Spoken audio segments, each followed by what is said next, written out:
Good morning everyone. आज हम लोग जो वीडियो देखने वाले हैं, ये वीडियो में आपको एक पेपर का एक्सप्लेनेशन दिया गया है, जो पेपर अरेंज किया गया है आरआरबी स्केल 1 ऑफिसर। और इस वीडियो को देखने के पहले मैं आपसे इंसिस्ट करना चाहूँगा कि आप लोग नीचे दिए गए डिस्क्रिप्शन में लिंक को क्लिक करके पहले ये पेपर अपीयर कीजिए। आफ्टर अपीयरिंग द पेपर आप इस वीडियो को देखेंगे और उसके बाद आप देखेंगे कि आपको कितना स्कोर आता है। अगर आप 51 या इसके ऊपर अगर स्कोर कर पाए तो आप लोग अगली जो एग्ज़ाम है उसके लिए काफ़ी रेडी हो चुके हो और आप वो एग्ज़ाम क्रैक कर सकते हो। लेकिन अगर आप इससे कम अगर स्कोर लाते हो तो आपको बहुत सारे प्रिपरेशन की ज़रूरत है। ये वीडियो बनाने के पीछे का सबसे मेन रीज़न ये है कि आपका अप्रोच और आपके स्ट्रेटेजीज एकदम बेहतरीन हो जाए। और सिर्फ आप, जैसे कि अमित सर बताते कि नॉलेज से पेपर नहीं निकलेगा और बाकी भी चीज़ें आपको देखनी पड़ेगी, जैसे स्ट्रेटेजी है उसमें से एक बहुत इंपॉर्टेंट पार्ट होता है।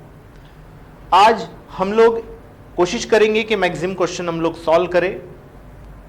तो देखते हैं, ये हमारा फर्स्ट क्वेश्चन दिख रहा है। अब यह एक क्वेश्चन जो दिख रहा है ये एक पजल है बेस्ड ऑन फ्लोर।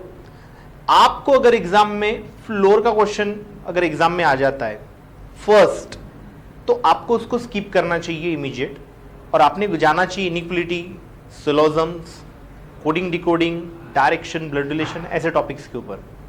क्योंकि स्टार्टिंग में जब हम लोग पेपर देते हैं तो हमारा मोमेंटम कुछ नहीं रहता है, हम लोग बस स्टार्ट करते हैं। तो ऐसे वक्त अगर हम कोई गलत सीटिंग अरेंजमेंट या पजल में अगर फंस गए तो आपका पूरा पेपर वो खराब हो जाएगा, पूरा आपका जो है अटेम्प्ट वो खराब हो जाएगा। इसलिए आप कोशिश कीजिए कि आप क्वेश्चन को सिलेक्ट करके क्वेश्चन को चूज करें।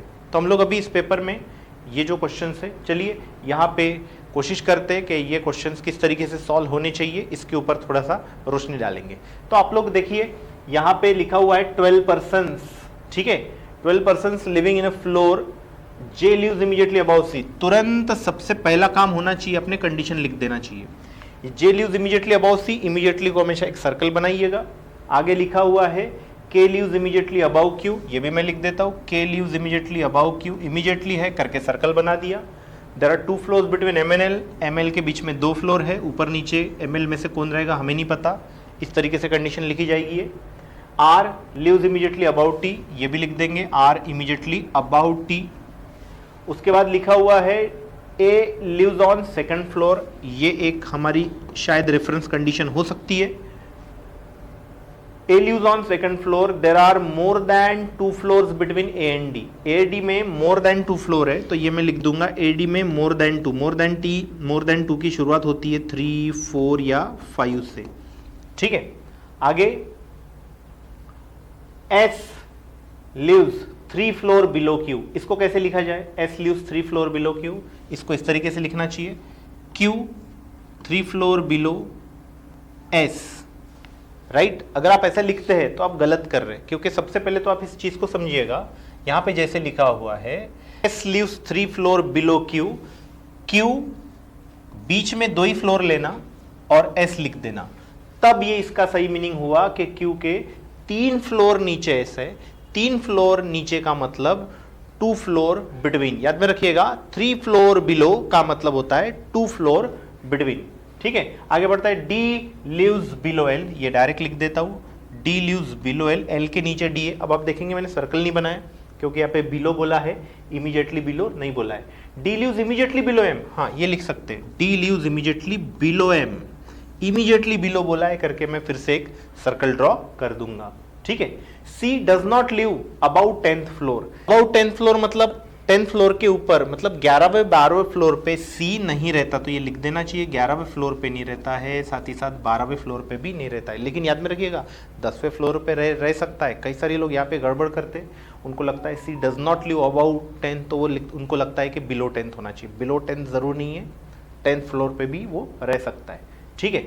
आगे पढ़ते हैं B lives 3 floor below T, B lives 3 floor below T, T 2 floor below B, इसी तरीके से लिखना चाहिए, ये भी वही कंडीशन है। T lives above S, T lives above S, S के ऊपर टी है।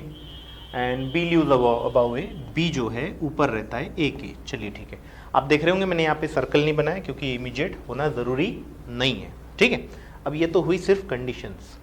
कंडीशंस इसलिए लिखना चाहिए, अगर आपको कभी भी पजल बनाना है तो आप बार बार पजल को ना पढ़िए, कंडीशंस लिख दीजिए, कंडीशंस को ट्रीट कीजिए कि क्या हो सकता है।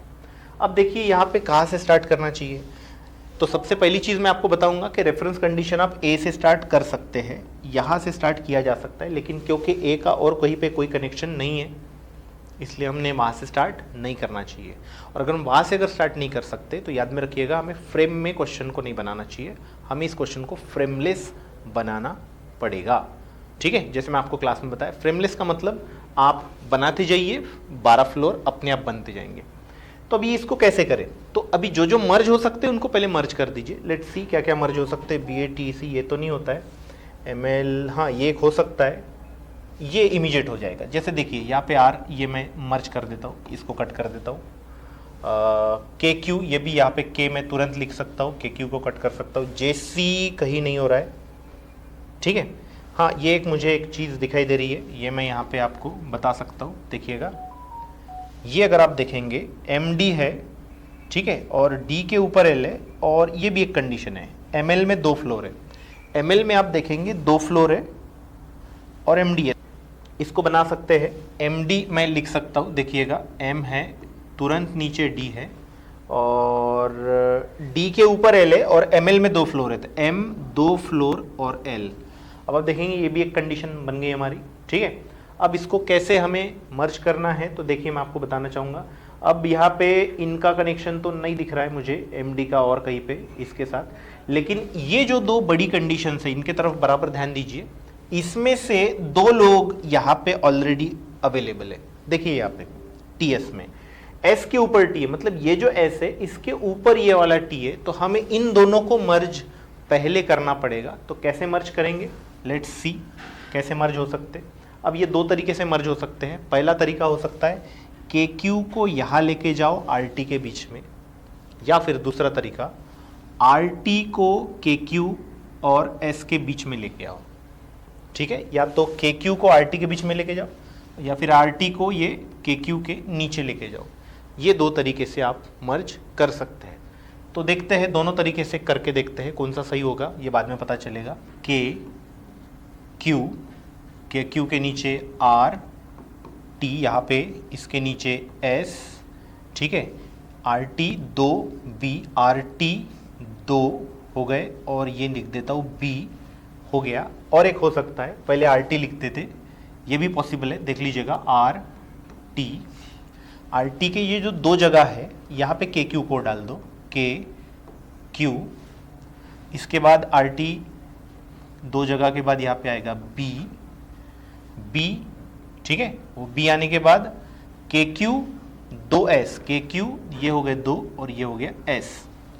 तो आप देखेंगे इन दोनों को मैंने पॉसिबल मर्ज किया है, इन दोनों में मैंने T को ऊपर रखा है S के, T जो है ऊपर है S के, T जो है वो ऊपर है S के, ठीक है। अब ये पॉसिबल मर्जिंग मैंने कर लिया है, 2 ही पॉसिबिलिटी से ये मर्ज हो सकते थे। आपको शायद ये भी लगेगा कि इसको ऐसा क्यों नहीं किया सर, टोटल एक दूसरे के ऊपर। अगर आप ऐसा करते हो तो एक दिक्कत यहाँ पे डायरेक्टली दिखाई दी, जो मैंने कंसिडर ही नहीं की। अगर आप डायरेक्टली करते हो तो ये 5 और ये 5 है, 5 और 5 10 हो गए, और उसके बाद अलग से ये 5 है, तो 15 अलग से हो गए। चलो इसको मैं बीच में कहीं पे मर्ज भी कर दवा दूँ तो JC अलग से है, और भी कुछ 1-2 कंडीशन यहाँ पे जैसे AD वगैरह के भी है, C है, तो शायद वो इक्वली उतना बहुत लंबा हो जाएगा और वो 12 में बन नहीं पाएगा, इसलिए हमने इस तरीके से किया, ठीक है। अब ये थोड़ा इंसाइट हमें डेवलप करना ही पड़ेगा। अब हम यहाँ पे देखते, अब ये जो 2 है L 2 लोग MD, इसको मैं यहाँ पे मर्ज करूंगा दोनों के साथ। अब ये जो है ये मैं बीच में तो कहीं मर्ज नहीं कर सकता, ये तो या तो मुझे नीचे मर्ज करना है या तो मुझे ऊपर मर्ज करना है। अगर मैंने इसको नीचे मर्ज कर दिया तो A जो है 2nd फ्लोर वाला ये नहीं आ पाएगा, इसके पीछे का कारण है, ठीक है। कैसे पता करें, 1 2 3 4 5 6 7 ये ऑलरेडी 7 हो गए और ये 5 हो गए, 7 और 5 हो जाते 12। अगर मैं इनको नीचे रखता हूं तो ये 2nd पे M आएगा, जो कि हमें लिखना नहीं है यहाँ पे, क्योंकि 2nd पे तो हमें A चाहिए। इसका मतलब ये नीचे मर्ज नहीं होने वाला, ये हमें ऊपर मर्ज करना पड़ेगा। ऊपर मर्ज करके देखते तो ये आ जाएगा DM 2 और L, यहां पे भी ऊपर ही मर्ज होगा DM 2 और L। ठीक है, अब ये कितने का हो गया हम देख लेते, 5 और ये 5 10 और 2 12। अब ये पूरे 12 का अरेंजमेंट हो गया, लेकिन ये दो में से कौन सा सही है तो देखते। अब हमारी कंडीशन जो बाकी है वो है JC। JC यहाँ पे तो नहीं आएगी, यहीं पे आएगी। अब यहाँ पे JC, इधर भी JC, और यहाँ पे कौन आएगा तो ये सेकंड फ्लोर पे जो A है ना वो यहाँ पे आ जाएगा। तो यहाँ पे देख लीजिएगा, ये A मैं यहाँ पे लिख देता हूँ, सेकंड फ्लोर का A यहाँ पे आ चुका है। लेकिन A के ऊपर B भी है, तो यहाँ पे A के नीचे B है, तो ये वाली फेल हो गई। A के ऊपर भी ये वाली कंडीशन पास हो गई। So this would be our solution provided कि ये JC जो है वो यहाँ पे चला जाए। लेकिन अभी हमें एक कंडीशन और देखनी बाकी है कि C जो है 11वें 12वें फ्लोर पे नहीं रहना चाहिए। तो हम चेक करते, ये आया 12वां फ्लोर, ये आया 11। देखो दोनों फ्लोर पे नहीं है, और जैसा मैंने आपको बताया था ये 10th फ्लोर पे आया। तो does not live about 10th, लोगों को लगता है बिलो होना चाहिए, बिलो होना जरूरी नहीं, वो 10वें पे भी आ सकता है। ये आ जाएगा 9th, ये आ जाएगा 8 7 6 5 4 3 2 एंड दिस इज 1। ये हो गए अपने बिल्डिंग। तो मैंने कैसे बनाया, फ्रेमलेस। मैं ऐसे बनाया, आप अलग तरीके से भी बना सकते, लेकिन याद में रखिएगा फ्रेमलेस से ही फास्ट बनेगा। अगर आप पूरे 12 फ्लोर ड्रॉ करते तो बहुत स्लो हो जाएगा, ये याद में रखिएगा। साथ ही साथ मर्जिंग ऑफ द कंडीशन की प्रैक्टिस करना पड़ेगा आपको इस टाइप के पजल के लिए, और बहुत जरूरी भी होता है। चलिए let's see sub question. How many persons are living about C. C के ऊपर कितने, सी के ऊपर तो मुझे 2 दिख रहे, L और J। नाम किसका है, 2 ही है, सॉरी, तो यहाँ पे 2 ही आना चाहिए, right. Next question, who is living between L and M। LM के बीच में कौन रहता है, LM के बीच में तो JC रहते हैं, और उसमें से मेरे पास C का नाम है। नन ऑफ दीज मैं नहीं कर पाऊंगा क्योंकि C तो रहता ही है, ठीक है। नेक्स्ट क्वेश्चन देखते हैं, who is living on 4th floor. 4th floor पे कौन है, 4th फ्लोर पे Q है, तो मैं डायरेक्ट Q मार्क कर दूंगा। नेक्स्ट क्वेश्चन चलते हैं। Next question, who is odd. Odd बताइए, LC क्या है पहले देखना पड़ेगा।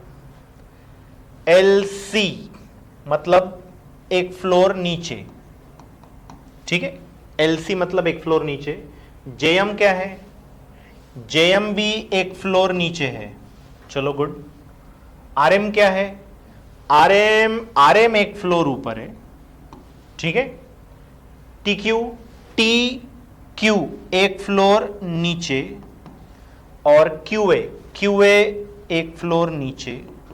तो ऑब्वियसली आप खुद ही समझ गए होंगे, सारे लोग एक फ्लोर नीचे जा रहे, यही एक अकेला है जो एक फ्लोर ऊपर जा रहा है, मतलब RM। तो अपना सही जवाब जो है वो RM होना चाहिए, ऑड। फाइंड अगेन ऑड, फिर से एक बार ऑड देखना है। LMJ, अब यहां पे LMJ क्या होता है देखना पड़ेगा। LM उसके बाद J, LMJ, ठीक है, LMJ, ठीक है। पहले 2 फ्लोर नीचे आया, एक फ्लोर ऊपर चढ़ा। RCD क्या है, RCD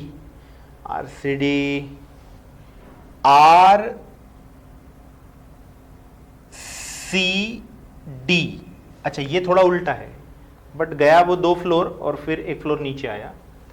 QSB, ये Q है, ये है S, QS और B ये पहले के जैसा ही है, पहला तीसरा सेम है। TBK क्या है, TBK ये भी सेम ही है, आप देखेंगे ये, ठीक है। और फिर RQT क्या है, RQT, तो आप देखेंगे सभी लोग पहले नीचे जा रहे, बाद में ऊपर जा रहे। ये एक अकेला ऑड है, ये कौन सा ऑड है, RCD होना चाहिए। RCD मतलब सेकंड ऑप्शन, ये ऑड हो जाना चाहिए, ठीक है। आप देखेंगे इस तरीके से कितना नीचे जा रहे, कितना ऊपर जा रहे, पहले ऊपर जा रहे, पहले नीचे जा रहे, इस तरीके से आप ऑड पता कर सकते हो, ठीक है। Next question, okay, next question is of blood relation. तो ब्लड रिलेशन में क्या करना पड़ता है, हमें तो ड्रॉ करना पड़ेगा। तो let's see, J is only brother of R। अब ये मैं लिख देता हूं, J is only brother of R, अब यहाँ पे मैंने लिख दिया J is only brother of R। अब कई सारे लोगों को एक डाउट होता है, सर ये ओनली ब्रदर है तो ये सिस्टर होंगी क्या? नहीं, जरूरी नहीं है।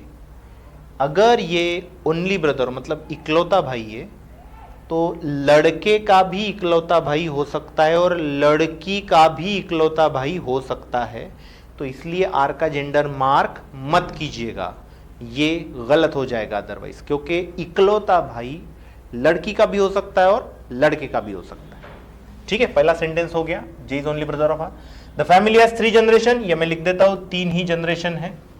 ठीक है, D is child of B, अब ये तो अलग है, अलग से लिख देता हूं D is child of B. चलो यहां पे लिख देता हूं D is child of B, क्योंकि मुझे पता नहीं कि इसका जेंडर क्या होना चाहिए। ठीक है, चाइल्ड लिखा है। Y is daughter of Z, अब ये भी अलग है, ये भी अलग से लिख देता हूं Y is daughter of Z. ठीक है, अब और आगे क्या लिखा है, Z is father of more than 1 son, Z जो है वो फादर है मोर देन 1 सन के। अब जेड जो फादर है मोर देन 1 सन के, मतलब आपको लगेगा कि 2, एग्जैक्टली, बट 2 बच्चे नहीं, 2 सन। मोर देन 1 सन बोला है, ये बहुत इंपॉर्टेंट है। ठीक है, मोर देन 1 सन, एक सन से ज्यादा सन, मतलब कम से कम 2 सन तो आपको दिखाने पड़ेंगे। ठीक है, तो मैं 2 सन इनके जेड के दिखा देता हूं, कम से कम 2 सन। ठीक है, तो ये इतना बन गया। फिर आगे है M is only son of R, M is only son of R, तो यहाँ पे एम लिख देता हूँ, ये है ओनली सन, ओनली को मैं ओनली लिख देता हूँ कि ये ओनली सन आर के है।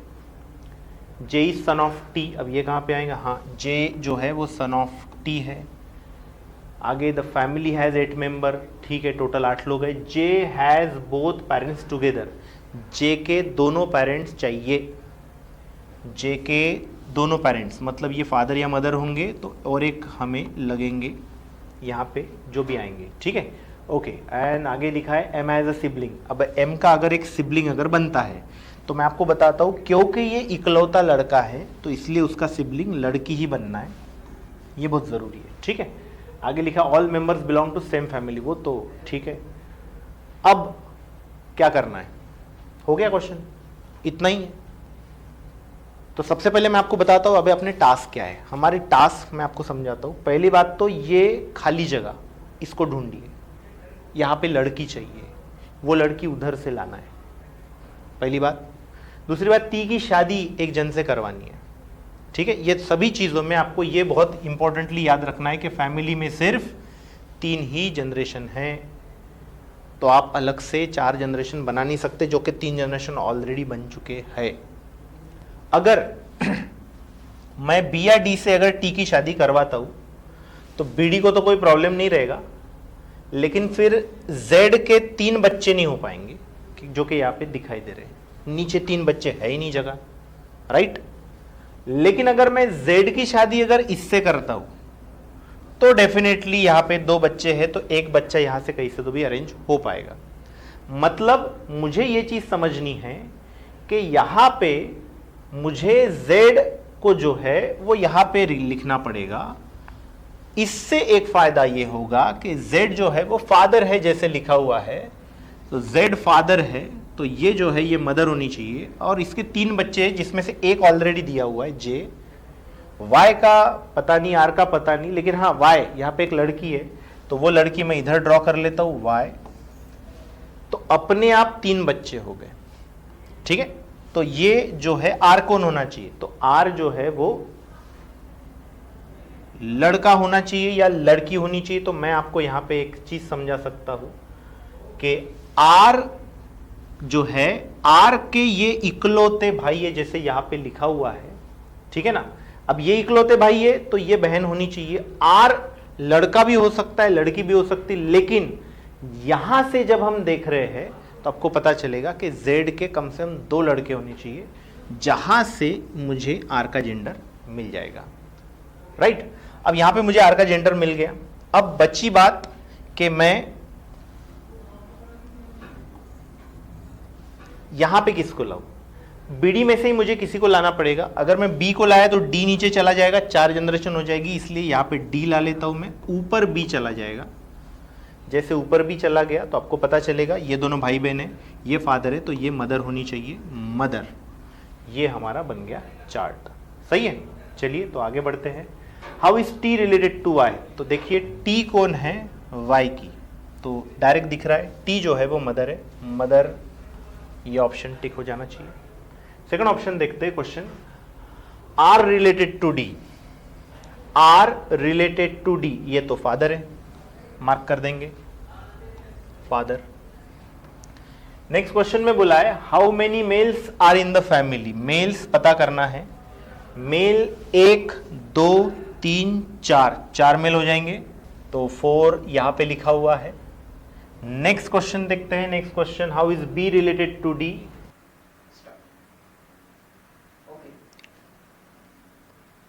तो नेक्स्ट क्वेश्चन हम लोग देखते हैं।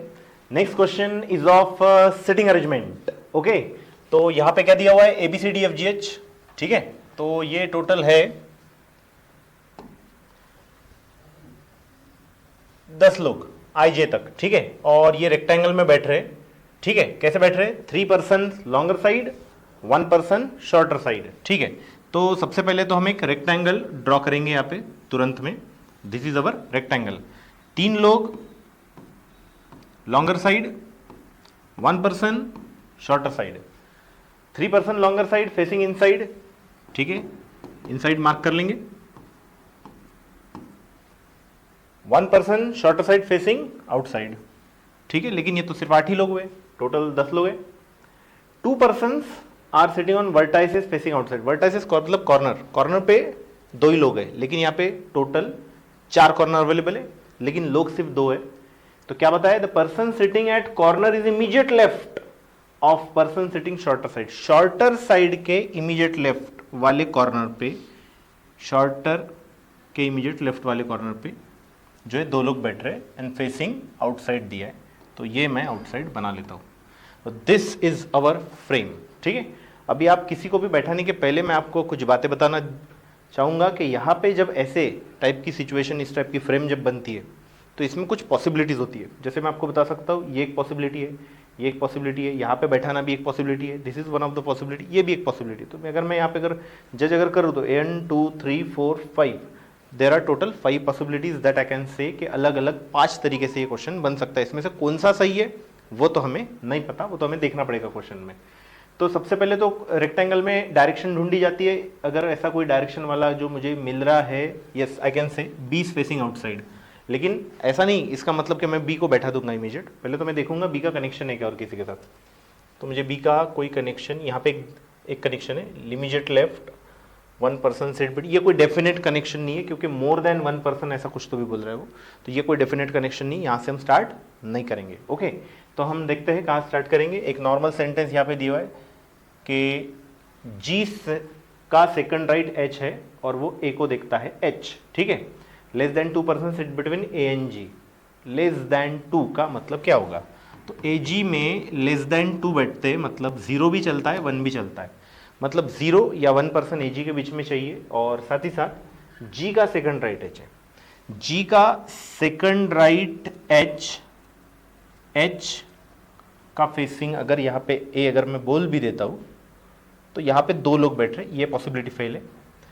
जी का सेकंड राइट एच, तो यहाँ पे ए आएगा, तो इन दोनों में 2 लोग फेल है, तो ये भी नहीं बैठेगा।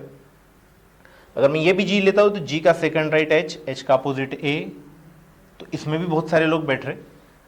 अगर मैं ये भी अगर जी लेता हूँ तो जी का सेकंड राइट एच ऊपर आएगा, एच का अपोजिट है, हाँ ठीक है। यहाँ पे हमें ए और जी में कम लोग मिल रहे, तो यही वो पॉसिबिलिटी होनी चाहिए, G second right H, H opposite A.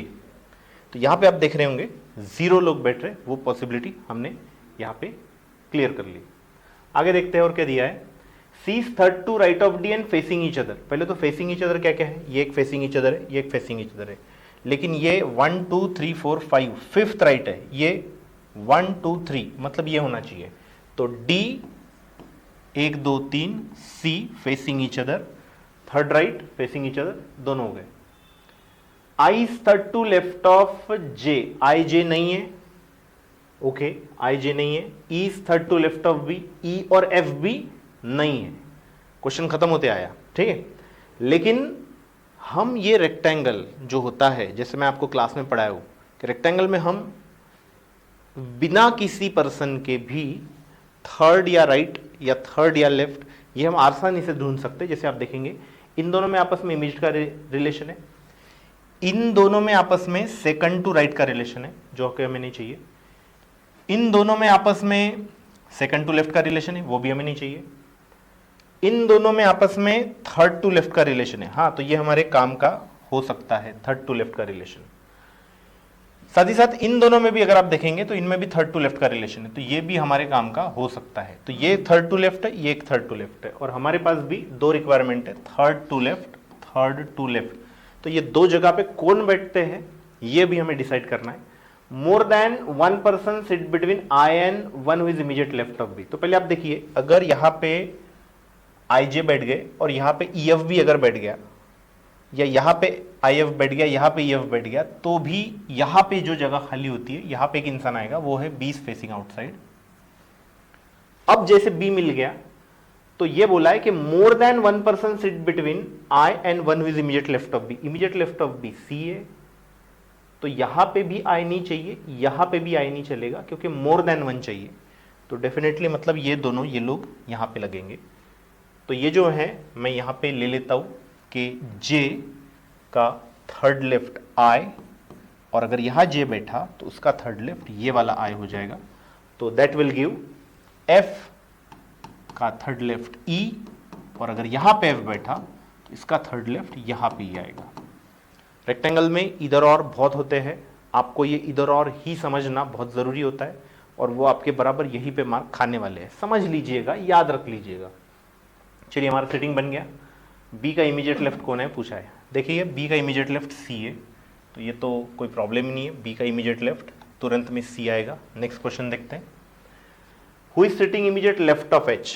Immediate left of H पूछा है। अब आप देखेंगे immediate left of H, H का इमीडिएट लेफ्ट ये तो ई एफ है, ठीक है, मतलब ई ऑब्लिक एफ, इधर और। तो देखते हैं, इधर और होना चाहिए, इधर और बिल्कुल नहीं है, इसलिए can not be determine. Who is sitting immediate right of G. Immediate right of G, G का इमीडिएट राइट आई और जे, तो आई या फिर जे में से एक होना चाहिए। तो ये भी आई ऑब्लिक जे नहीं है, इसलिए फिर से can not be determine. Next slide, odd man out, B I J E F. अब आपको पता ही होगा ई एफ और आई जे तो इधर और इनकी पोजीशन फिक्स नहीं है, एक अकेला बी है जिसकी पोजीशन फिक्स है, आप देख सकते हैं, ठीक है। आई जे इधर और था, ई एफ भी इधर और था, तो बी ही वो इंसान है। नेक्स्ट क्वेश्चन देखते हैं, who is sitting second to right of B. Second to right of B, तो बी का सेकंड राइट जो कि डी आना चाहिए, तो हम डी मार्क कर लेंगे। यहां पे डी ये है, राइट। तो this is our question of, इस तरीके से हमारे सेटिंग के क्वेश्चंस हो गए। और नेक्स्ट क्वेश्चन पे आते हैं। अब ये जो नेक्स्ट क्वेश्चन है क्या है, ये एक पजल है डेफिनेटली, और ये इम्प्लिसिट पजल से बिलोंग करता है, ठीक है। तो चलिए देखते हैं ये पजल कैसे सॉल्व करते हैं, इसको सॉल्व करने का अप्रोच क्या होना चाहिए वो भी हम लोग देखते हैं। तो सबसे पहले क्वेश्चन पढ़ेंगे, I am going to write condition. मैं कंडीशन पहले लिखूंगा, ठीक है, कंडीशन के मुताबिक सॉल्व करूंगा, डिपेंड करेगा कि अभी कुछ पजल में दिया क्या है। देख लेते हैं, ए बी सी डी 5 लोग हैं, अलग अलग कंपनी में काम करते हैं, ठीक है। दे हैव डिफरेंट यूनिफॉर्म, अच्छा उनके अलग अलग यूनिफॉर्म के भी कलर है, ये जो यहाँ पे लिखे हुए हैं। They like same colour but none of them got the uniform the colour which they like. हाँ ये बहुत इंपॉर्टेंट है, उनको जो यूनिफॉर्म मिला है वो कलर उनको पसंद नहीं है। मतलब अगर किसी को रेड यूनिफॉर्म मिला है, इसका मतलब उसको रेड कलर पसंद नहीं हो सकता है। अगर किसी को ब्लू कलर पसंद है, मतलब उसको ब्लू वाला यूनिफॉर्म नहीं मिला है, ये एक चीज है। तो कितनी चीजें, कंपनी, यूनिफॉर्म, कलर, टोटल 3 चीजें यहां पे अभी तक दिखी है। ए नीदर लाइक ब्लैक और green colour but got uniform. चलो मतलब अब तो कंडीशन स्टार्ट हो गई। अभी मुझे पहले कॉलम बना लेना पड़ेगा। कंडीशन को अगर मैं देखता हूं तो मुझे सब्जेक्ट जो है वो लोगों के हिसाब से चेंज होते हुए दिख रहा है, तो मैं पहले यही काम कर लेता हूं कि एक कॉलम बना लेता हूं आपके लिए जो आपको हेल्प करेगा। देखिएगा, तो सबसे पहले तो मैं लोग लिखूंगा ए बी सी डी और ई। चलिए मैंने लोग लिख दिए। अब ये जो लोग हैं इनके मुताबिक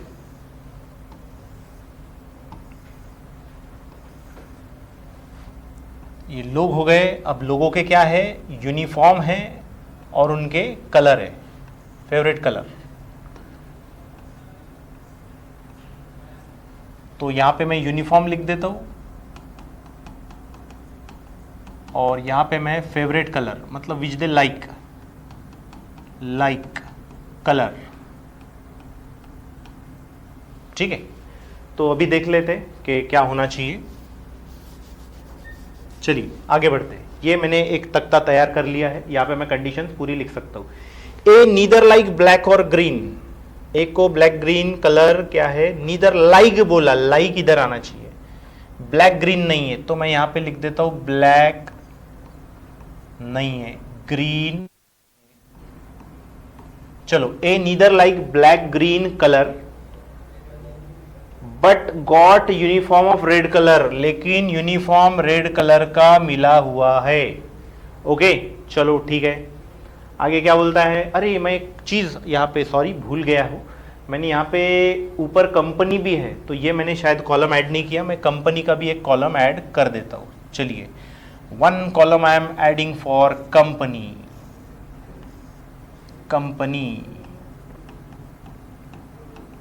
तो चलिए कंपनी का एक कॉलम ऐड कर दिया मैंने।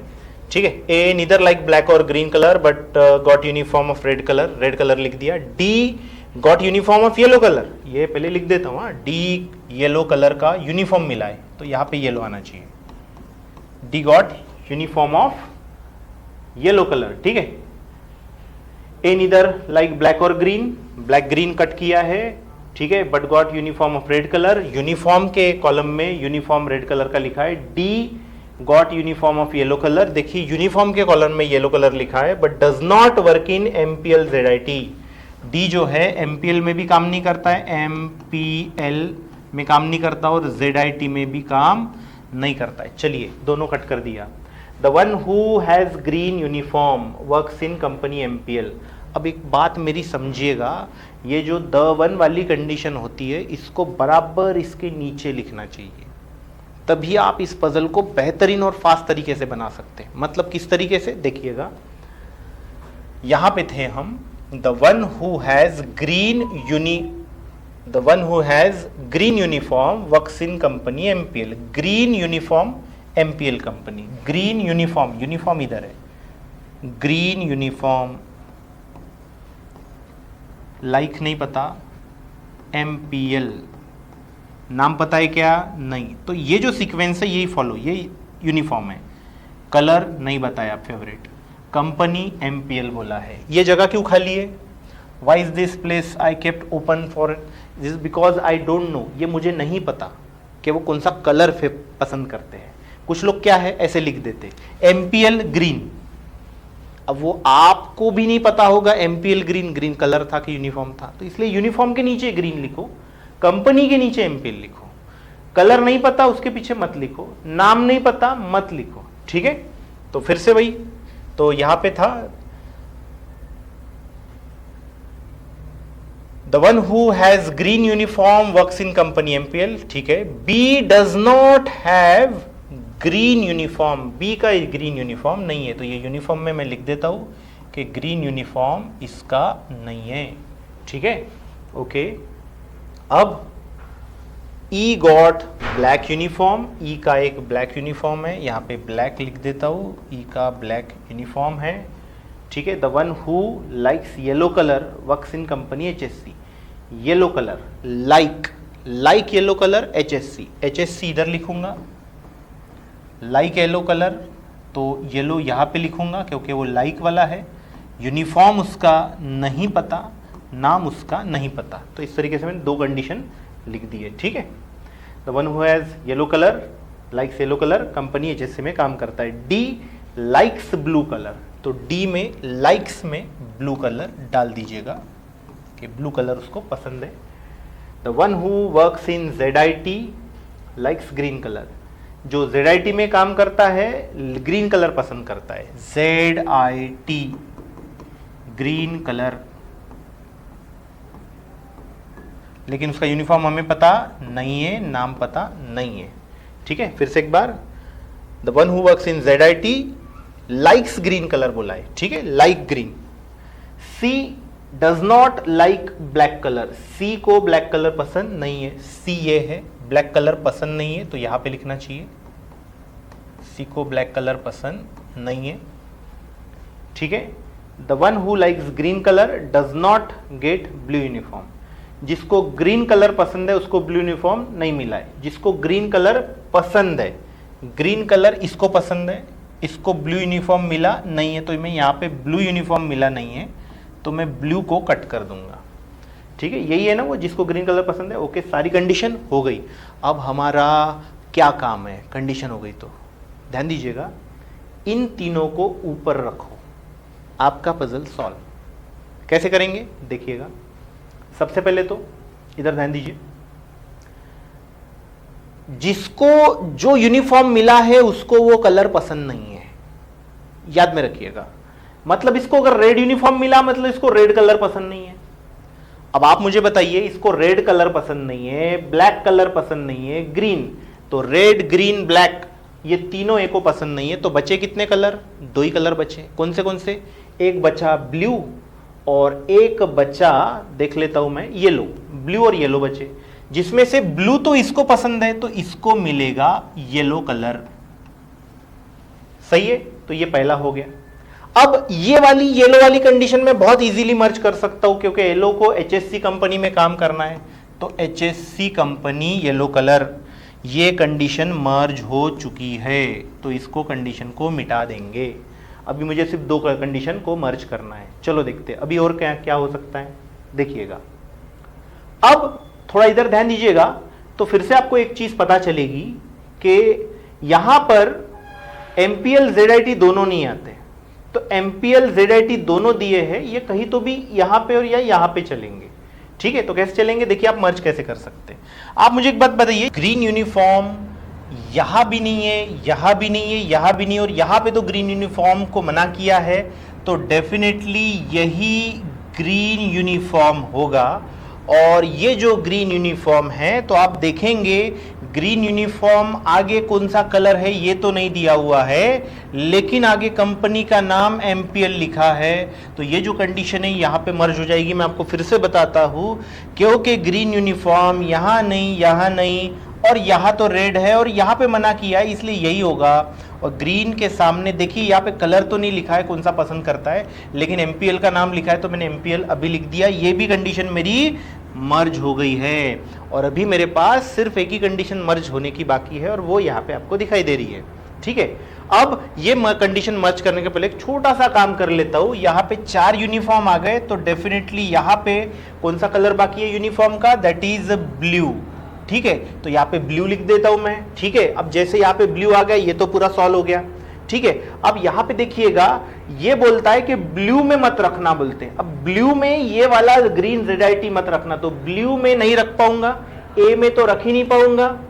ग्रीन को ग्रीन कलर, ग्रीन यूनिफॉर्म, ये तो पॉसिबल ही नहीं है, तो यहां पे नहीं रख पाऊंगा। ये ब्लू में भी नहीं रख पाऊंगा ग्रीन ZIT, ग्रीन में तो रख ही नहीं पाऊंगा, और ग्रीन में नहीं रख पाऊंगा, तो डेफिनेटली वो कंडीशन ग्रीन वाली यहां पे जाएगी। ठीक है, और ग्रीन के साथ आएगा ZIT। अब आप अगर ये सोच रहे होंगे कि यहां पे मैंने क्यों नहीं रखा ग्रीन और ZIT, तो एक तो यहाँ पे ZIT नहीं आ सकता, दूसरी बात ग्रीन यूनिफॉर्म है तो ग्रीन कलर उसको पसंद नहीं हो सकता, क्योंकि कंडीशन लिखी हुई है कि जिसको जो कलर पसंद है उसको यूनिफॉर्म नहीं मिला हुआ है। तो ये भी कंडीशन मैंने लिख दिया, ZIT लिख दिया, ग्रीन लिख दिया, ब्लू नहीं पसंद, ये भी कंडीशन मर्ज हो गई। अब क्योंकि मेरी नीचे लिखी हुई पूरी कंडीशन वहां पे मर्ज हो गई, तो अभी जो भी करना है मुझे वहीं पे करना है। और वहां पे करना क्या बाकी है, तो देखिएगा लाइक कलर में अब देखिए 3 पॉजिटिव मिल चुके, मतलब 2 ही बाकी है, एक ब्लैक और एक बचा हुआ कलर है। तो इसमें से ये ब्लैक नहीं है, तो डेफिनेटली यही वाला ब्लैक होगा।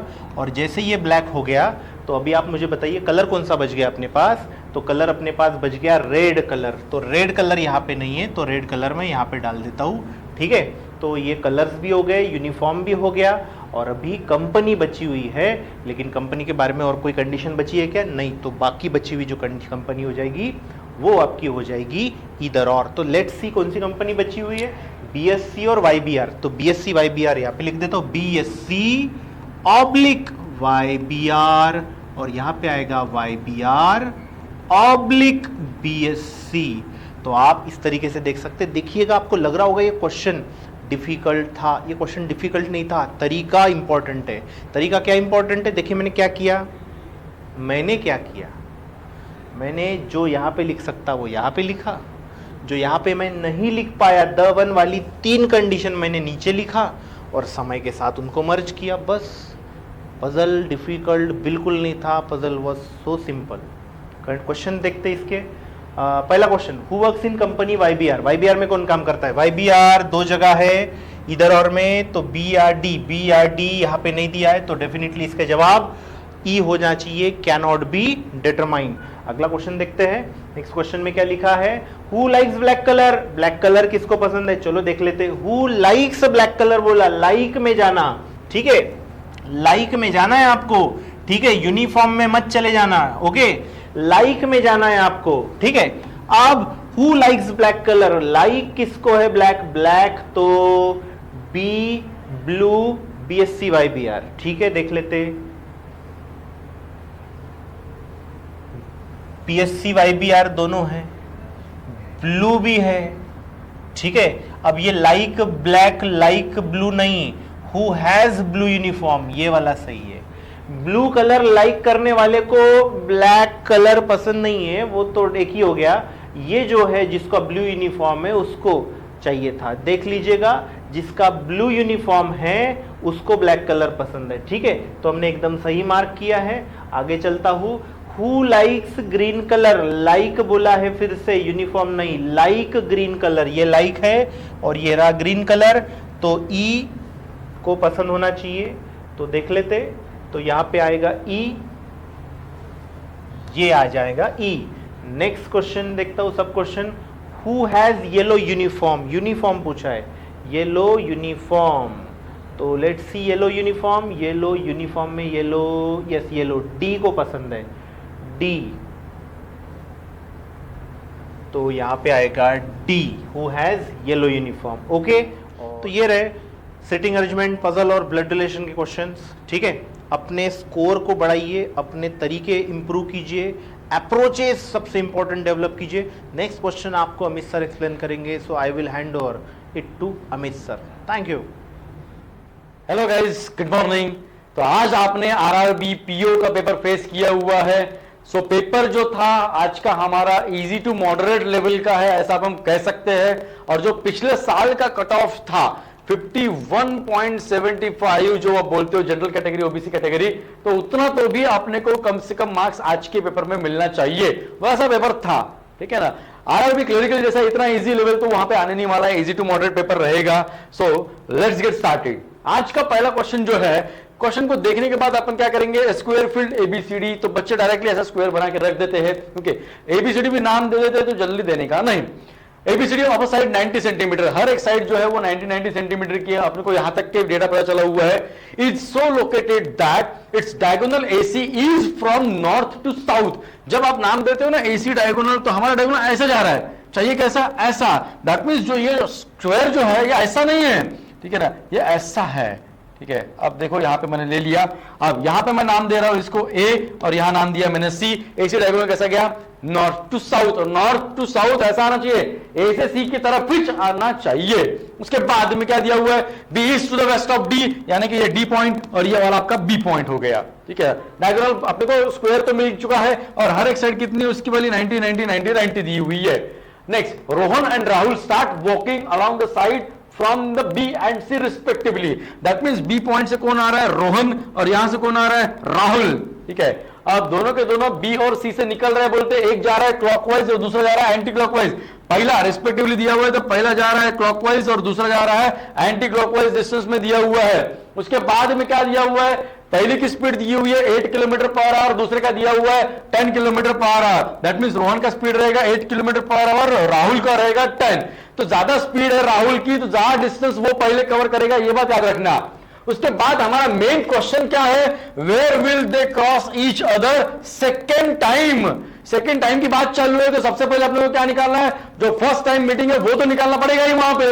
अब सीधी सी बात है, एक बंदा यहां से निकल रहा है, एक बंदा यहां से निकल रहा है, और दोनों ऐसे डायरेक्शन में जाके यहां मिलने वाले, ठीक है। सो ये डायरेक्शन जो भी रहेगा, या फिर टोटल डिस्टेंस को भी चेक कर लो गाइस, वो डिस्टेंस कितना कवर होने वाला है, ये 3 साइड कवर होने वाले हैं उनको मिलने के लिए, ये रहेगा उसका टोटल डिस्टेंस। तो 90 90 90 टोटल डिस्टेंस कितना कवर हुआ, 270 हुआ है। अब मुझे बताओ कि एक का स्पीड है 8 और दूसरे का है 10, यानी कि रेशियो कितना आएगा इसका वाला 4:5।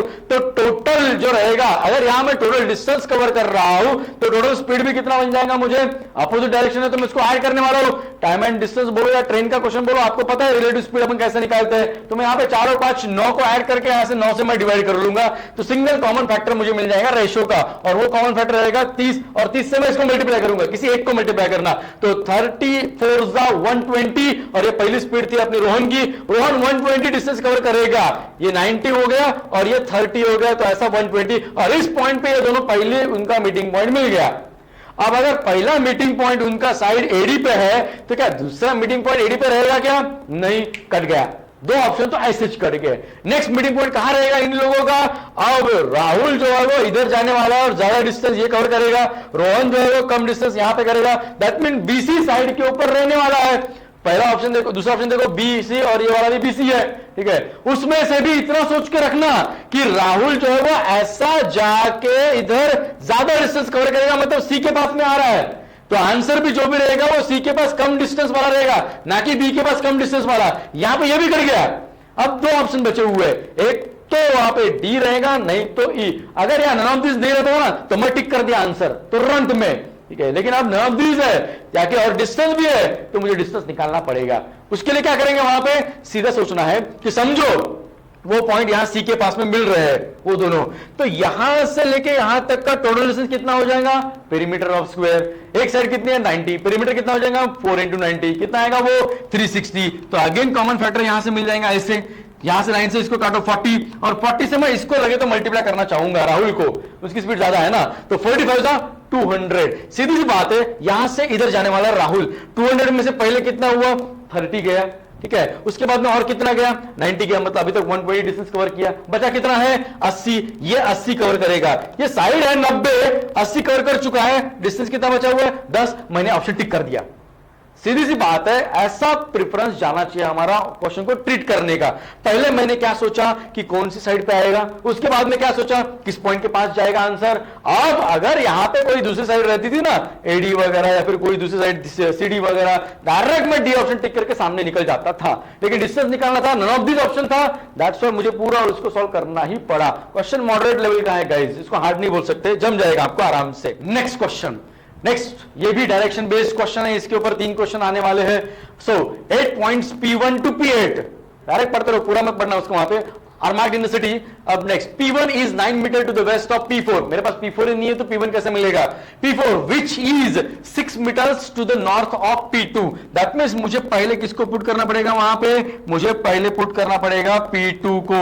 ये P2 के 6 मीटर नॉर्थ में कौन सा पॉइंट मिलने वाला है मुझे गाइज, P4 मिलने वाला है, ये वाला मेरा वाला है P4, ठीक है। देखिए तो मैं इसको 2 मिनट देना, इसको इरेज कर देता हूं, वापस से मैं लिखता हूं, ये मेरा P2, ये मेरा P4, यहां पे डिस्टेंस कितना दिया हुआ था, नॉर्थ में था 6 मीटर पे, और P4 के वेस्ट में ये जा रहा हूं मैं वेस्ट में, वो भी कितने मीटर पे दिया हुआ है 9 मीटर पे दिया हुआ है, और वो कौन सा पॉइंट है वहां पे P1, ठीक है। अब उसके बाद अगली चीज जरा ध्यान देना, क्या बोल रहा है वो स्टेटमेंट कि P7 is exactly between P1 and P6, ठीक है। 7वां पॉइंट जो है वो 1 और 6 के बीच में है, ठीक है। अब मेरे पास 1 है लेकिन 6 नहीं है, बाद में देखा जाएगा।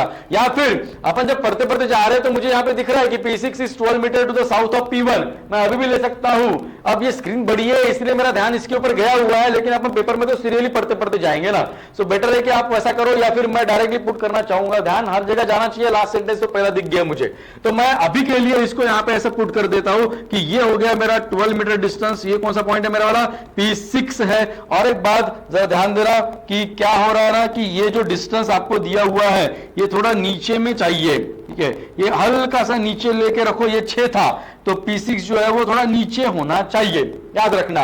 और इसके बीच में कौन सा पॉइंट है आपका वाला, P7 पॉइंट है, मतलब ये 6 रहेगा, ये 6 रहेगा और ये एक लाइन पे आएगा P2 और P7, इतना बस याद रखना।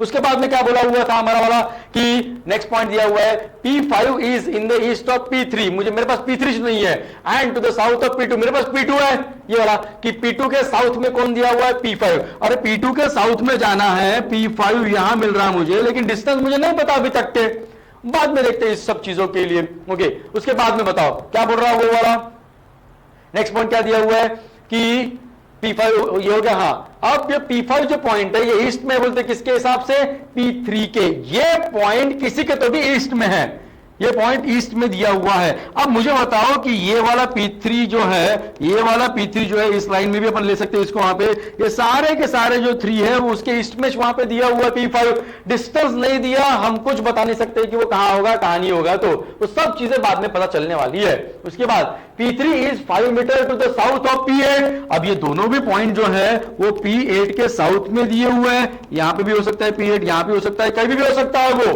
ठीक है, लेकिन P8 which is 7 metre to the west of P6, जहां पे भी P6 है उसके एग्जैक्टली वो वेस्ट में है, तो दैट मींस ये वाला जो P8 था वो हमारा क्या हुआ, गलत हुआ है, और ये हल्का सा मैं नीचे ले लेता हूं, ये वाला P8 बनेगा और इसके वेस्ट में है, वो क्लियरली दिया गया है, उसके वेस्ट में है। और मुझे बताओ P6 के 7 मीटर वेस्ट में है, तो यहां पे मैंने 7 मीटर डिस्टेंस ले लिया, और एक डिस्टेंस बचा हुआ था यहां पे 5 मीटर का P3 और P8 के बीच में, P3 और P8 के बीच में 5 मीटर है। अब ये एक लाइन में है, ये भी एक लाइन में दिया हुआ वहां पे, ओके, उसके बाद की बात चालू है वहां पे। ओके, तो ध्यान देना गाइस क्या है और क्या नहीं है। तो अब ये डायग्राम अपना बन चुका है, डायग्राम बनने के बाद में, डायग्राम बनने के बाद लेट्स सोल्व क्वेश्चन में पहले पे आते हैं कि what is the distance between P5 and P3। अब मुझे ये P5 है, ये मेरा P3 है, हॉरिजॉन्टल डिस्टेंस में देखने वाला हूं, यहां पे है 7 और यहां पे है 9, 9 और 7 16, टिक करो गाइस, वहां पे जो भी आंसर आपका वाला 16 आएगा। उसके बाद में what is the shortest distance between P4 and P7, कहां आपका ये P4 है, ये P7 है, तो यहां शॉर्टेस्ट डिस्टेंस ऐसा बनने वाला है, एक साइड है 9 और एक साइड है 6, ट्रिपलेट नहीं है वहां पे, आपको ऐड करना पड़ेगा। 9 का स्क्वायर कितना होगा गाइस 81, और 6 का कितना होगा 36, इन दोनों की एडिशन कितनी आने वाली है 117 आने वाला है, और वो आंसर आएगा अंडर रूट ऑफ 117। दिखता नहीं, बच्चे नाम स्टिक करने के पीछे भागते हैं, ऐसा नहीं है, फैक्टर्स निकालो वहां पे कि 13 9 जो होता है वो होता है 117 और 9 का स्क्वायर रूट बनता है 3, तो ये वाला इसका आंसर आएगा 3 अंडर रूट ऑफ 13, ठीक है। एंड लास्ट क्वेश्चन दिया हुआ है, in which direction is P6 with respect to P5। आप मुझे बताओ ये P6 जो है ये P5 के हिसाब से कौन सी डायरेक्शन में आएगा, ये ऐसे ही डायरेक्शन आएगा, जो आंसर आपका क्या रहने वाला है, नॉर्थ वेस्ट रहने वाला है। सिंपल क्वेश्चन था, 3 मार्क्स कहीं जाने नहीं चाहिए, ओके। लेट्स सोल्व अगला, ये आया हुआ आपका वाला इनइक्वालिटी, ठीक है ना। अब इनइक्वालिटी ये भी कैसे बोल सकते हैं, इसको रिवर्स उल्टा वाला इनइक्वालिटी है कि क्वेश्चन कैसा दिया हुआ है, which of the following symbol should be replace the question mark, कि यहां पे जो क्वेश्चन मार्क दिया हुआ है कि यहां कौन सा सिंबल आएगा, ये अपने को पूछा गया है, तो मैं इसको लिखना नहीं चाहूंगा, ओरली करना चाहूंगा वहां पे, so that in order to make n is less than r, ये वाला डेफिनेटली ट्रू होना चाहिए, n छोटा होना चाहिए r के हिसाब से। तो सीधी सी बात है, मैं यहां पे देखना चाहूंगा कि n छोटा, यहां पे n दिख रहा मुझे, यहां पे r दिख रहा है, दैट मींस r बड़ा होना चाहिए ना। अब r इक्वल टू ये वाला ग्रेटर देन और इक्वल टू ये इक्वल टू है, अभी के लिए ओवरऑल रिजल्टेंट क्या आया हुआ है, ग्रेटर देन और इक्वल, लेकिन r ग्रेटर होना चाहिए। r को बड़ा बनाने के लिए यहां कौन सा सिंबल होना, सिर्फ और सिर्फ ग्रेटर वाला, यानी कि सेकंड क्वेश्चन मार्क कौन सा वाला है, ग्रेटर वाला है। सेकंड क्वेश्चन मार्क कौन सा, कहां पे ग्रेटर दिख रहा है, यहां पे दिख रहा है, यहां पे दिख रहा है, बाकी जगह पे तो है नहीं है, ये कर गए, ये तुरंत काटो, एक एक भी सॉल्व हुआ ना, तुरंत काटना सीखो वहां पे। अब नेक्स्ट कौन सा है, D is greater than O, D बनाना चाहिए, ये वाला डी है, ठीक है, D question mark greater than equal, equal greater than equal, O तक के पहुंचा हूं मैं, अपोजिशन के सही के नहीं है पहले चेक कर लेने का, ठीक है। अब मुझे बताओ वहां पे गाइस कि डी को बड़ा बनाने वाला कोई अभी तक सिंबल आया है क्या, नहीं आया हुआ है, तो डी बड़ा कैसे बन सकता है, यहां पे भी ग्रेटर देन चाहिए मुझे, वहां पे आंसर हमारे ये दो आने वाले थे, जिसमें से क्या है यहाँ पे इक्वल टू डालने के बाद डी बड़ा होने वाला है क्या, कभी चले, बिल्कुल इसका आंसर क्या आएगा, सीधा सीधा सेकंड वाला ऑप्शन अपन टिक करने वाले और ओरली करना उसको वहां पे। लेट्स सोल्व अगला, which of the following symbol should replace the question mark in order to make it is definitely true, fine, मैंने देख लिया वैसा क्वेश्चन है ये वाला, सारे रिवर्स वाले वैसे क्वेश्चन रहते हैं एक जैसे। अब यहां पे आपको r को बड़ा बनाना है l के हिसाब से, तो मुझे r दिख गया, आर के बाद में एल तक के जाना चाहूंगा, ये आर से लेके एल तक के, ये वाला साइन क्या बता रहा है कि वो आर बड़ा अभिच है, वैसे भी है। बस इस क्वेश्चन मार्क के जगह पे अपोजिशन केस नहीं होना, उस क्वेश्चन मार्क के जगह पे आप यहां पे चाहे तो वहां ग्रेटर देन का सिंबल डालो या ग्रेटर देन इक्वल का सिंबल डालो या इक्वल टू डालो, आर हमेशा बड़ा होने वाला है वहां पे। तो फट से ऑप्शन देखना चाहूंगा, लेस देन आएगा क्या? बिल्कुल नहीं, ये हो सकता है, ये नहीं हो सकता, ये भी हो सकता है। अब देखते हैं इन दोनों में से कौन सा होगा। फिर ये वाला क्वेश्चन देखो और ये नेक्स्ट इक्वेशन देखो, z विल बी लेस। अब z क्या होना चाहिए? छोटा होना चाहिए। किसके हिसाब से? ये वाले q के हिसाब से। सीधी सी बात है कि z और q के बीच में कौन से सिंबल चेक करो, equal to, less than equal to. अपने को क्या चाहिए? तो सिर्फ और सिर्फ लेस होना चाहिए। तो इस क्वेश्चन मार्क की जगह पर क्या आना चाहिए? Less than. That means q को बड़ा बनाना चाहिए वहां पे। और ऑप्शंस कितने बचे थे अपने पास में? एक तो ये ऑप्शन बचा था, नहीं तो वो ऑप्शन बचा था। और ये वाला सिंबल कहां दिख रहा? सेकंड वाला सिर्फ यहां दिख रहा, मैंने टिक कर दिया, मैंने वहां पे टिक कर दिया। ओके, ऑप्शन इसका क्या आ गया? चौथा वाला ऑप्शन। देख के आंसर निकालना सीखो गाइस। Okay, that's all. अगला क्वेश्चन, अब ये वाला नॉर्मल इनइक्वालिटी जो दिख रहा है अपना हमेशा दिखता है अपने को, वैसा वाला है। सो अब यहां मैं स्टेटमेंट्स को देख रहा हूं, बीच में कॉमा दिया हुआ है और मुझे दिख रहा है कि ये सी और डी इक्वल है। तो मैं इस सी को अभी के लिए डायरेक्टली मिटा देता हूं, कॉमा को मिटा देता हूं, एक्सप्रेशन बन गया मेरे पास में। ठीक है ना? पहले एक एक्सप्रेशन देख लो कैसा है कैसा नहीं। उसके बाद क्या b छोटा है क्या h के हिसाब से? तो b और h के बीच में चेक करो, ये क्या दिख रहा है मुझे? Less than equal. ये क्या दिख रहा है? Greater than equal. Opposition case है, मतलब कट गया, डायरेक्ट कट गया। ठीक है, उसके बाद में दूसरा, क्या b बड़ा या इक्वल है क्या g के हिसाब से?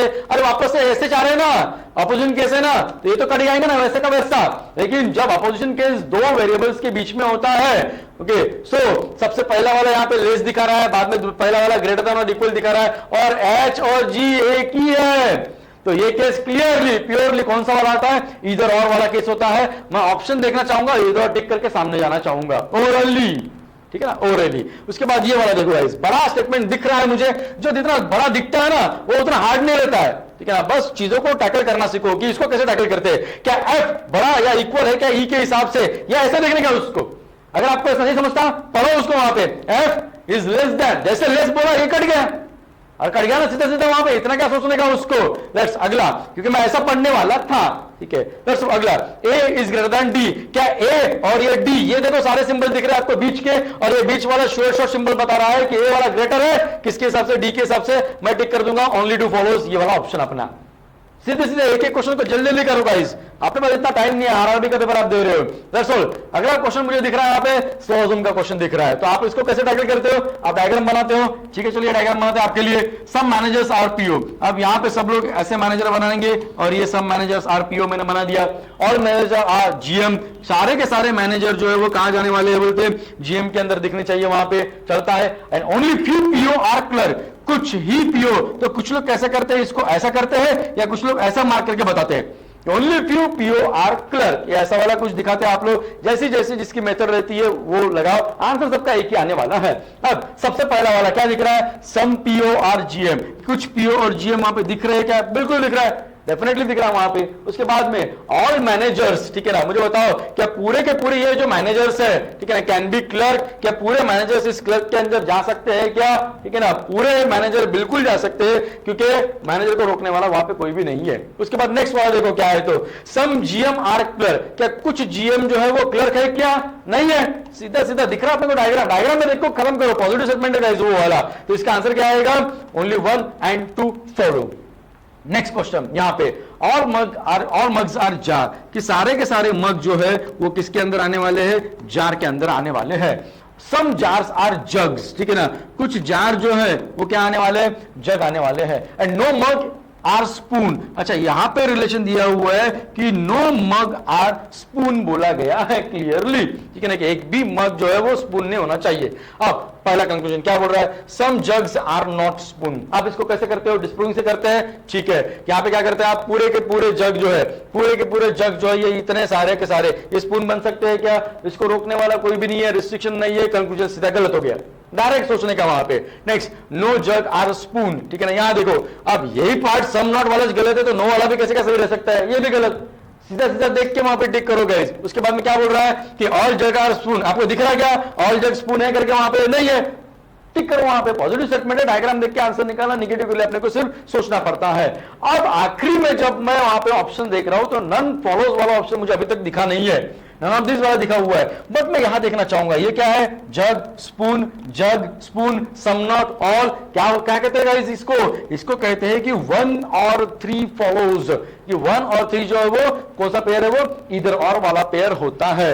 अगले क्वेश्चंस देखो, और सिलोजिज्म दिख रहा है वहां पे, फ्यू मार्क्स आर डॉट्स, ठीक है ना, कि कुछ फ्यू जो क्यू क्या बोल रहे हैं वहां पे, मार्क बोला हुआ है कि कुछ मार्क्स जो है वो क्या दिए हुए हैं आपको, डॉट्स दिए हुए हैं। उसके बाद में सम डॉट्स आर लाइन, ठीक है फाइन, अच्छी बात है, and all lines are circle, सारे के सारे लाइन किसके अंदर है, बोला उसने सर्कल के अंदर है। नेक्स्ट पहला, some mark can be circle, can be मतलब क्या, कोई रोकने वाला नहीं है, होगा जो वहां पे, ठीक है ना, कि कुछ मार्क्स जो है वो सर्कल बन सकते हैं, क्या बोलते हैं वहां पे, बिल्कुल बन सकते हैं, वहां पे रोकने वाला कोई भी नहीं है उसमें, ठीक है। उसके बाद में सम सर्कल्स आर लाइन, क्या कुछ सर्कल जो है वो लाइन है क्या, हाँ है, अरे कुछ और लाइन सर्कल है तो कुछ सर्कल लाइन होने वाले चलो वहां पे, उसको क्या इतना सोचना पड़ता है। नेक्स्ट उसके बाद में सम लाइन्स आर मार्क, कुछ लाइन जो है वो मार्क है क्या, नहीं है, सारे स्टेटमेंट वहां पे देखो गाइस, ये वाला तो पॉजिटिव था, डायग्राम देख के आंसर निकालो, तो इसका आंसर क्या आएगा, 1 and 2 फॉलोज, चौथा ऑप्शन। That's all। अगला, और IIM और IIT, सारे के सारे क्या है वो, IIM जो है वो क्या है बोलते हैं, IIT है, प्रॉपर बनाना उसको वहां पे, यहाँ पे IIM IIT ये थोड़ा सा कंफ्यूज कर सकता है वर्ड में, और कुछ नहीं कर सकते। नो IIM इज MIT, ठीक है ना, ये जो दिया हुआ है ना IIM, ये जो है वो MIT नहीं हो सकता बोलते हैं वहां पे, ठीक है फाइन, देख लेते हैं, ओनली फ्यू MIT, ठीक है ना। अब जरा ध्यान दो गाइस कि कुछ MITs जो है, कुछ के लिए मैं ऐसे करता हूं या फिर ऐसा मार्क कर देता हूं वहां पे, only few MITs are NIT बोला हुआ है, डायग्राम बन गई, आते हैं सीधा सा उसके ऊपर कि all MIT can be NIT वहां पे दिया हुआ है। तो पहला मुझे बताओ, क्या सारे के सारे MIT जो है ये वाले, क्या पूरे के पूरे MIT जो है वो NIT हो सकते हैं क्या, यही पे देखो ये वाला क्रॉस क्यों बनाया था अपन ने, ऐसा वाला कि पूरा वाला नहीं बन सकता, इसलिए तो बनाया था ना वो चीज है। ओनली फ्यू का मतलब क्या होता है कि कुछ MIT हो या NIT है, पूरे के पूरे हो ही नहीं सकते वहां पे, गलत हो गया।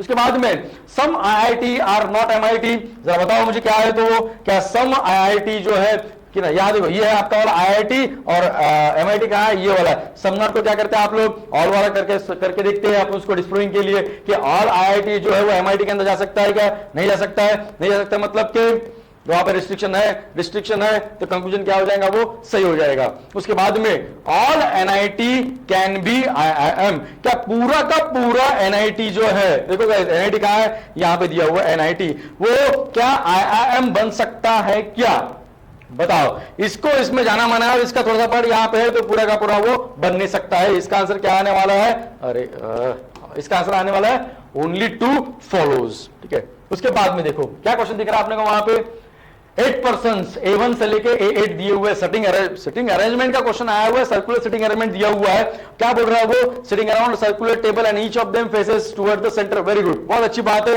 मैं 8 लोग अभी के अभी मार्क कर देता हूं, and all are facing towards the centre, इतना तो अपने को समझ में आ गया। Okay. उसके बाद में circumference of the table is 32 metre, ये पूरा जो सर्कमफरेंस दिया हुआ है इसका वाला, ठीक है, वो कितना दिया हुआ है, 32। ये एक्चुअली यहाँ पे पेरीमीटर अपन कंसीडर कर लेते हैं इसको, यहाँ पे कि perimeter of circle is 32, perimeter बोलो सर्कमफरेंस बोलो एक ही है। अब distance between the adjacent person are equal, जब क्लियरली बोला हुआ है कि 8 बंदे हैं और उसका सर्कमफरेंस 8 बंदे हैं और सर्कमफरेंस 32 है, दैट मींस हर एक के बीच में डिस्टेंस कितना आएगा, 4 4 4 4 आने वाला है। इतने चीजें समझ के रखना।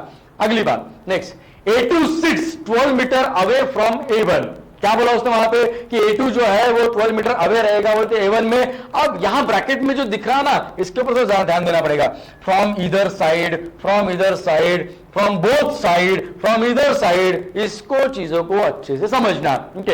या सीधा सीधा पॉसिबिलिटी में पुट करना शुरू कर दो गाइस कि आपको क्या दिया हुआ, A2 sits 12 metre away from A1, तो मैं पहले A1 पुट करना चाहूंगा, A1 के 12 मीटर मतलब 4 4 4, यहां पे मैं एक बार A2 लेना चाहूंगा, या मैं इसको अंदर भी पुट करना चाहूंगा और यहां A2 लेना चाहूंगा। कुछ लोग 2 सर्कल लेके करते हैं, वैसा करो, कुछ सिंगल सर्कल में खत्म कर देते हैं, वैसा करो, अपनी अपनी मर्जी, जैसा करना वैसा करो। उसके बाद में A4 sits 4 metre to the right of A2, 4 metre मतलब के बाजू में है, ठीक है ना। अब A2 हमारे पास में है, ठीक है, तो पॉसिबिलिटी में बनेगा वहां पे जो भी है वो, A4 sits 4 metre to the right of A2, ये आपका वाला A2 है, इसका लेफ्ट इधर, इसका राइट इधर, यहां पे कौन आने वाला, आपका वाला A4 आने वाला है। ये वाला A2 है, ये लेफ्ट इधर, राइट इधर, अंदर में A4 कहां आएगा, यहां पे आ जाएगा, ठीक है। राइट डायरेक्शन चेक करते रहना। उसके बाद the distance between A8 and A6 is कितना दिया हुआ है, 8 मीटर दिया हुआ है वहां पे। ठीक है, अब ये जो डिस्टेंस दिया हुआ है किसके किसके बीच की बात चालू है, 8 और 6 की बात चालू है।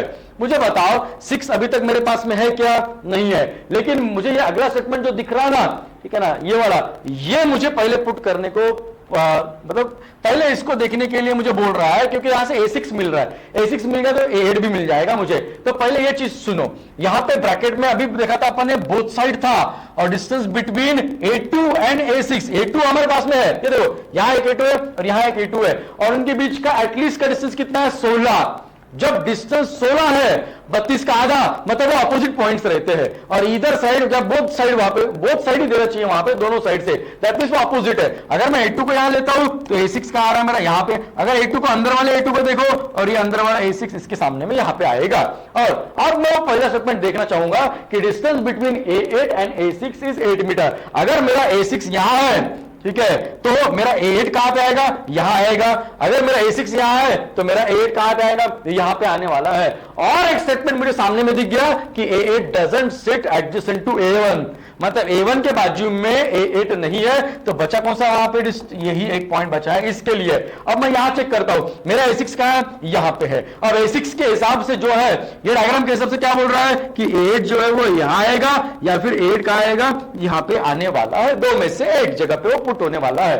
ठीक है, लेट्स सो। लेकिन और एक बात कि ये स्टेटमेंट देखो कि ये A1 के बाजू में नहीं चाहिए बोलते, तो A8 कहां पे आ रहा, वही एक जगह पे आ रहा है। ओके, अभी तक सारा खेल पॉसिबिलिटी में चल रहा है, ठीक है, क्वेश्चन बहुत बढ़िया है। उसके बाद the distance between A5 and A7 is at most 4। जब एटमोस्ट 4 ज्यादा से ज्यादा 4 बोला है, मतलब वो आसपास वाले चे, इतनी चीजें समझ लेना, वो एडजेसेंट है। अंदर में तो जगह नहीं है, अंदर में ये 1 2 3 जगह बची हुई है, तो क्या ये बैठ पाएंगे, क्या नहीं बैठ पाएंगे, और इस तरीके से अपने अंदर की पॉसिबिलिटी गलत हो गई, तुरंत में उसको क्लिक कर देना, गलत कर देना।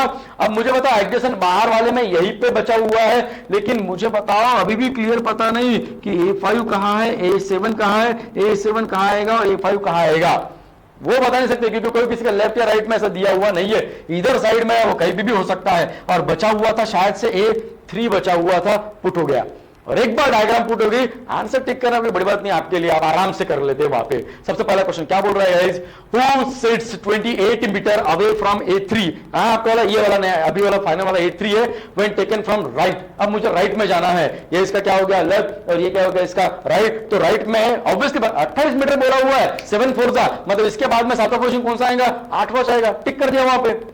सीधे सीधे सोचो, वहां पे 32 टोटल है ना, मैं A3 से A3 चालू करूंगा तो 32 यहां तक आएगा, 28 पे यही चूंगा, राइट में जाना है तो अपने को। उसके बाद में guys, who sits second to the right of A8 बोला हुआ है, ये A8 है, ये इसका लेफ्ट है, ये इसका राइट है। आपको क्या पूछा हुआ है, सेकंड बोला हुआ है, आंसर क्या होगा, A6 होगा। जल्दी जल्दी टिक करना वहां पे, ठीक है ना।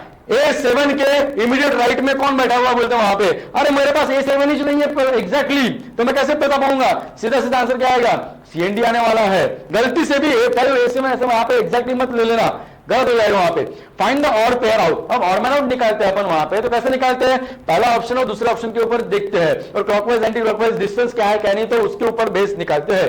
A2 A8, पहला ऑप्शन A2, उसके बाद में आपका ऑप्शन कौन सा वाला था, A8 था, तो ये ऐसा वाला है, क्या है ये एंटी क्लॉकवाइज में दिया हुआ है। Next A6 3 clockwise, A4 A2 कहा गया, ये वाला A4 और A2 ये भी क्लॉकवाइज है।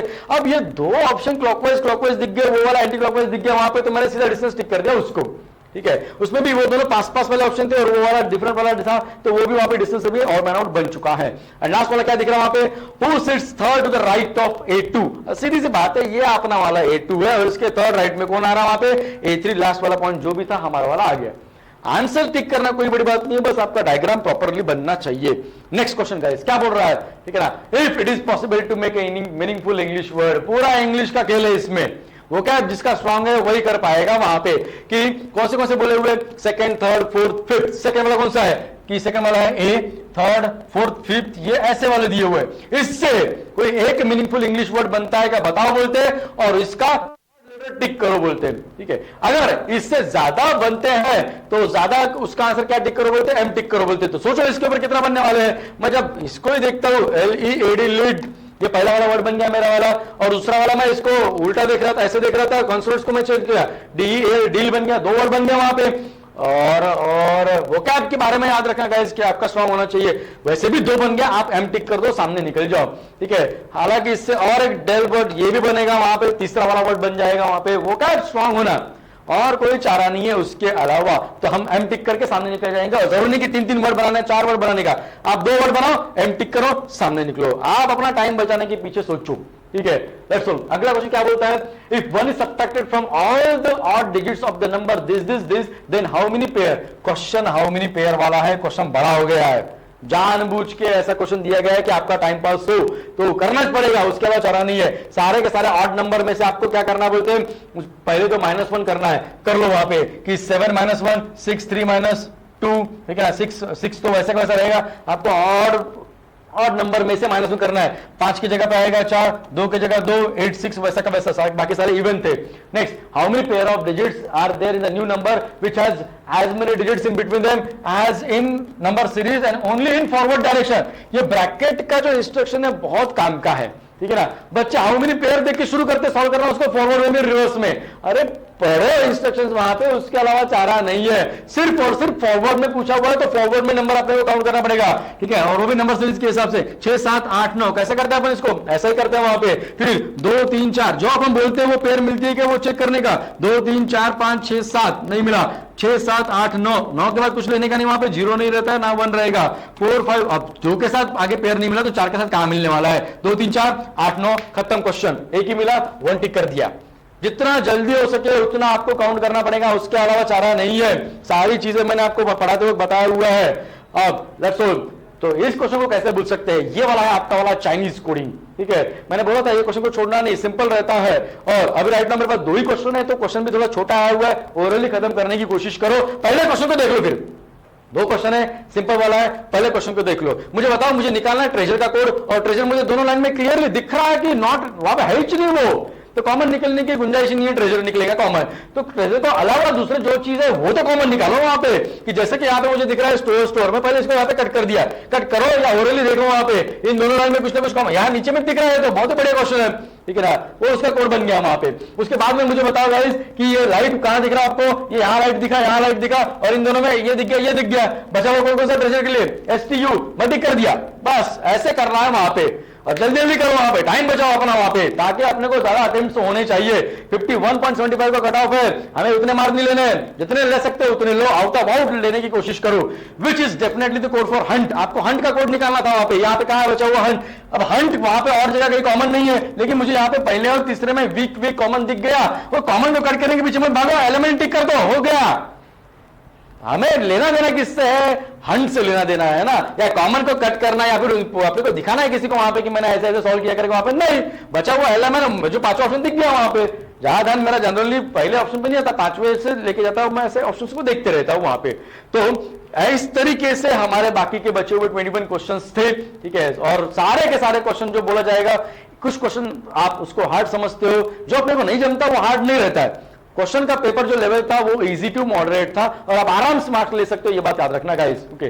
सो चलिए मिलते हैं नेक्स्ट वीडियो में, आज के लिए तक काफी है, थैंक यू वेरी मच।